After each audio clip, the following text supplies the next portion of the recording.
Now this is going to be weird, but my staycation has been awesome. So it is. Come on, you jackass! This fucking tablet. Oh, fucking tablet. It's 1:08 a.m. Friday, October 29th, which is technically 152 days later, but I'm documenting the writing down of 151 days later. I'm a little late, but like I said, the staycation's been really awesome. So today, yesterday, October 28th, Thursday, 2021, was 151 days later. It's in the books. I remain sober. Glory be to God and only to God. Amen. Lit a candle, drink a coffee, say a prayer, and that's how we do it, one day at a time. And now, let's start our show. 151 days later, a spooky, scary sobriety vlog. Ooh. My name is Joe, and I'm an alcoholic. And I am an addict, and I am 151 days sober. Yesterday was the big 5-month celebration. Thank you for everyone who stopped by. And I just signed into work to check to see if I've gotten any CSATs. Because remember, I only worked Monday and Tuesday this week, and the rest of the week's been the beautiful staycation. The left leg decided to stop working. Tonight, I can do ballet on the left leg, just like I had said. Just give me a day or two to recover. And my body hulks this shit out like the Hulk, right? But glory be to God. Glory be to God. He made me Lord Tough. I'm not Ford Tough. I am Lord Tough.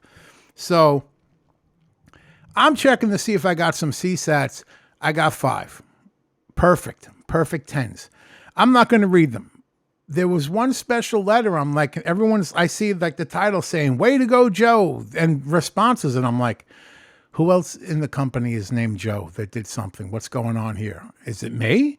I opened this up and I just got misty-eyed. Now I got to read this carefully because there's a lot of information in here. So I got to be careful. Now it says, this is from my supervisor. While Joe was out last week, I checked on his cases and found the reply from a customer asking for another survey as he did not think that Joe had gotten one. I explained that was not possible to do, but that he could reply and I would make sure Joe received the kudos he deserves. Here's his reply. And then she ends it with, "Great job, Joe!" Exclamation point. "I wanted to inform you that Joseph was a very knowledgeable, pleasant professional who assisted me with getting my company," and he says the name, which I'm not going to say, "re-registered with my company's part of my company's offering because we don't fit into traditional type of practice, but rather fall in a different field." Joseph took the time to understand what we needed and enter information so we could get the products we needed. As a result, we were able to help a child with a diagnosis. The child has a disorder. And now this child will receive the services he needs to develop. Let's just say to develop. With his peers at school and in his community. Please thank Joseph for the time he spent allowing us to get the services we need, and more importantly, that this child received and future children we work with will get. You need more employees like Joseph. Warm regards, and the gentleman signed his name. This is now my most favorite review I have ever received. You know, I go out above and beyond for my customers, and to know that me just taking the time to do my job diligently and proper and treat everyone like the child of God that they are. This small child is getting the help he needs, that he needs to develop in the future, and other children are going to get help as well. So I got all misty with that one. So I'm not even going to read the other ones. I'll save those for tomorrow. But anyway, let's take a look at this unboxing video. I got 2 deliveries today. One box looks like the Incredible Hulk danced on top of it. And then we'll come back and I'm going to tell it's Halloween in a few nights. So I'm going to tell a spooky story. Something that happened to me in 1993 that still can't explain. So we will be right back. 1 a.m. That means it's time for more coffee.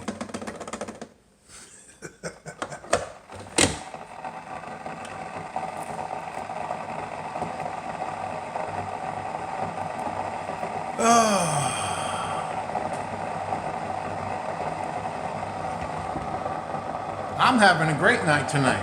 I'm in an excellent mood. I just finished my rosary a little while ago, just watching some videos on YouTube. My leg is 100% back to normal. I could do ballet. See, this is what I mean. Yesterday, I couldn't stand up without hearing bones crunching and creaking. And the pain. Like when I was putting clothes on in the morning, I had to put it on the floor, barely getting my left leg up to get it in there. Now I can do some Jackie Chan backflips and shit. I really can't, but mentally I could. But I'm gonna unbox some shit. So stare at my coffee while I get these boxes.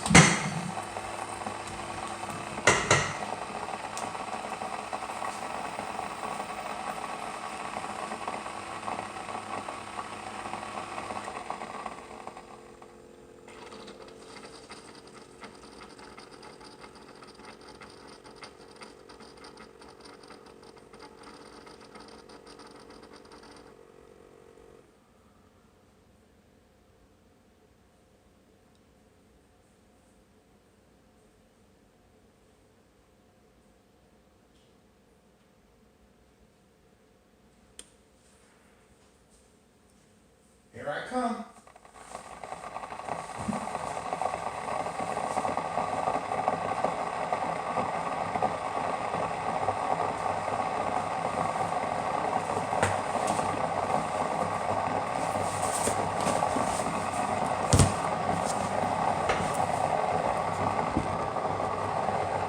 Self-promotion.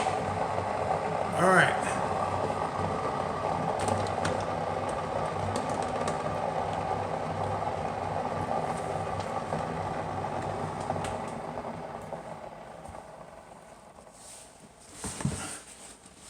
First box. Let's see what's in this thing. Let me get this back here a little bit. Let me get a knife. Ugh.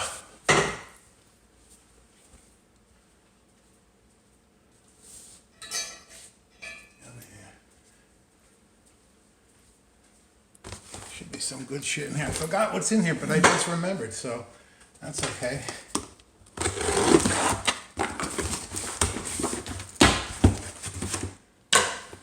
Wait till you see the condition of the second box. Fucking deplorable. Unboxening. Unboxening. Oh, fuck yeah. Oh, yeah. Oh, hell yeah. Marvel Legends Maestro. For those of you who don't know, in the future, the Hulk becomes, this is the Hulk. He becomes Maestro, and he fucking kills everyone. The Avengers, every superhero, every villain, he shall kill.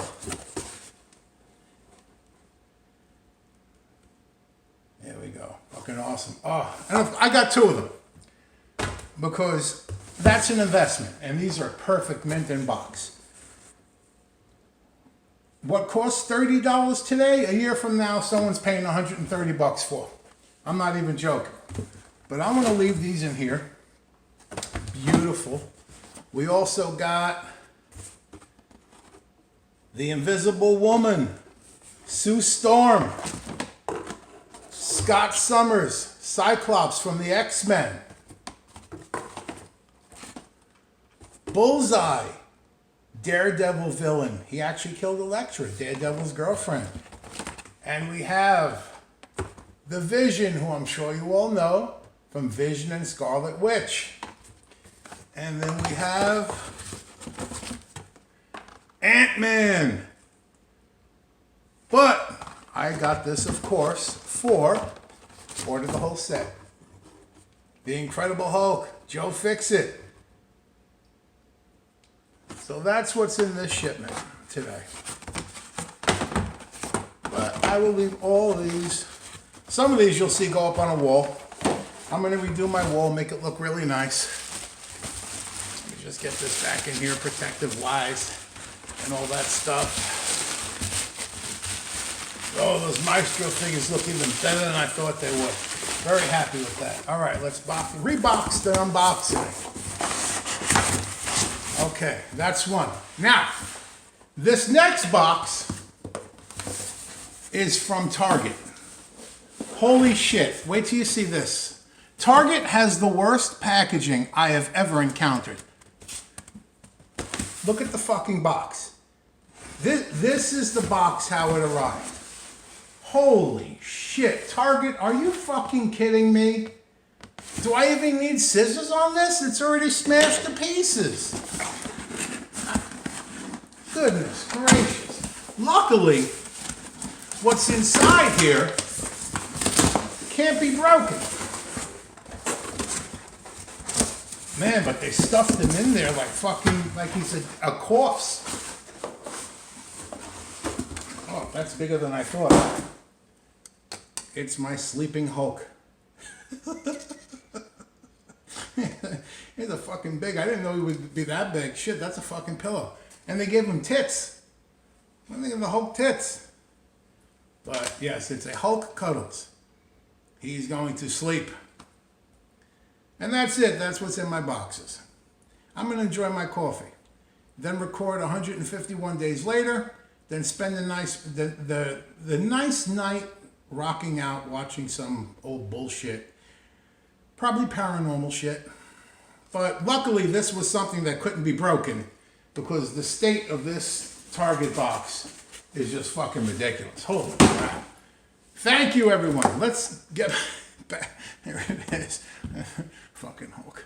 And that's basically all he does. So this is Hulk. This is me. This is my representation when I'm asleep. The other one with the angry face, that's me awake. And that's me when I'm not awake. That's basically my two modes of emotional transportation. All right, everyone. And we're back. My father passed away January 24th, 1993. And my mother had passed away August 8th, 1990. The only family I had left, immediate, was a brother 7 years older than me, addicted to crack. So that wasn't a wonderful situation.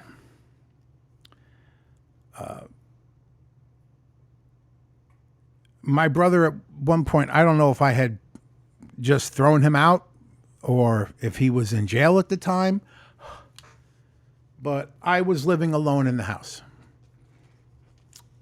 All by just me and the dog. The only family I had left was that damn dog. Love her to death, Ruby. And she lived to be 16 years and 4 months. God bless her.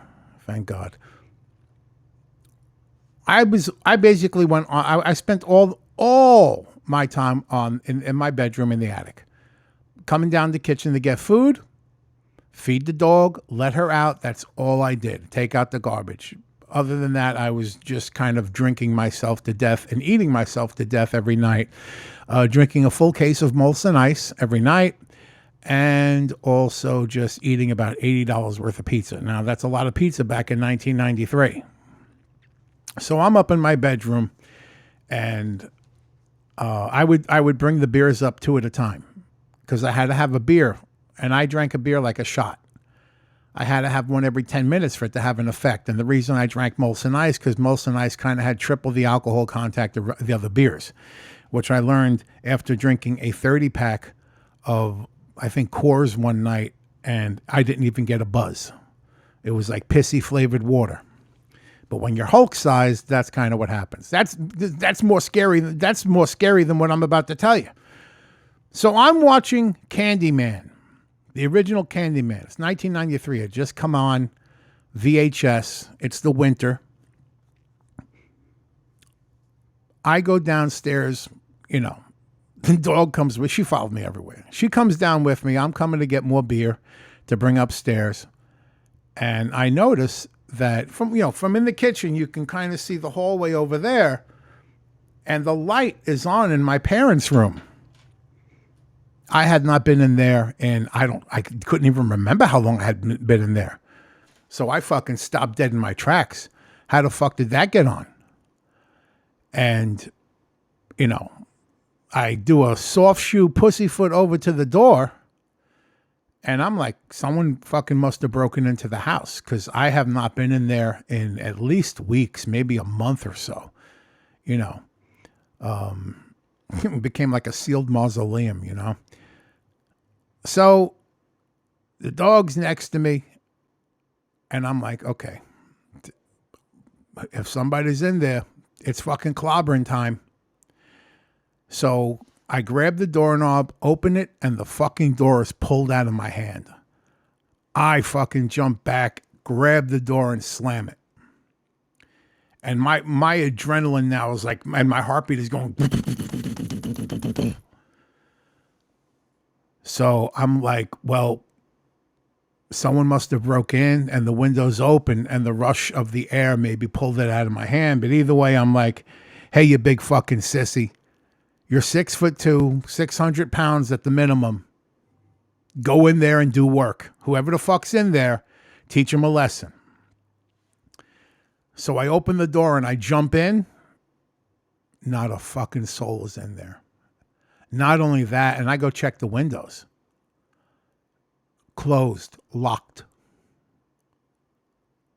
Perfectly locked like I had left them. I still can't explain what the fuck happened. The whole meaning of that one's escaped me. Absolutely nobody was in the house. Everything was locked. I lock my bedroom doors. When my friend used to come over and hang out with me, she would go, when I first came here and you were locking the bedroom door behind us when we were coming to hang out, I was like, what the fuck is he doing? She goes, but then I realized, you had a brother who because of my brother, I was locking doors. Even to this day, I have a lock on my bedroom door. I have a lock on my office door. I cannot be in a room if it's not locked. Because when you have a brother that's addicted to crack and they're scratching at your door, like that vampire in Salem's Lot, the little child at the window, and he did that. He was on the door just, like, Joey, I just want to talk to you. And you hear this light, and my door was 2.5 inches of solid fucking wood. It was like a fucking vault door. But when you look into the eyes of someone who's high on drugs, nobody's home. Nobody is home, but there's somebody else in there. And that's how I always used to know when he was high. No, I'm not high. So let me look in your eyes. And you just see something else looking back at you that's not the person you know and love. And anyone out there who's lived with people with addictions or who suffers from addictions, you know exactly what the fuck I'm talking to. It's scary shit. I'll tell you, the snares of the devil that are addiction. Say that prayer to St. Michael. So I have no idea what happened that night. I came downstairs to get... I shut the door, grabbed the beers. Actually, I grabbed the entire 6-pack, and me and the dog flew up the fucking stairs like the Flash, as fast as the Flash could run. And of course, I'm watching Candyman. So keep in mind, this movie was fucking creepy. One of the last movies that really creeped the fuck out of me. Back in 93. Nowadays, it's got to be something special to creep me out. There was one movie, I got to look up the name. It's a foreign movie, but I watched that thing twice, and both times I was like, motherfucker. So, that's my spooky story for tonight. I hope everyone enjoyed it. Tomorrow night, come back as I tell the story of what the fuck was just jumping up and down on my chest. That's a fucking freaky one. All right, everybody. I love every single one of you. Thank you for stopping by and watching this. I hope you were entertained. You're all a blessing in my life, placed there by the hands of God. May God bless you, keep you, hold you, protect you, be above you, below you, around you, and beside you to guide you, and keep all of your friends, family, loved ones, and pets safe, and let all the work of your hands be fruitful and multiply, unless you're up to some old sinful bullshit, in which way I hope he gives you the grace to turn away from that sinful bullshit and come back to him. But like Padre Pio always says, pray, hope, don't worry. And if you pray, hope, and don't worry, you're going to live long and prosper like a Vulcan. Trust me, but more importantly, trust in God. And like Tiny Tim always says, God bless us all, everyone. Good night, everybody. See you tomorrow for 152 days later.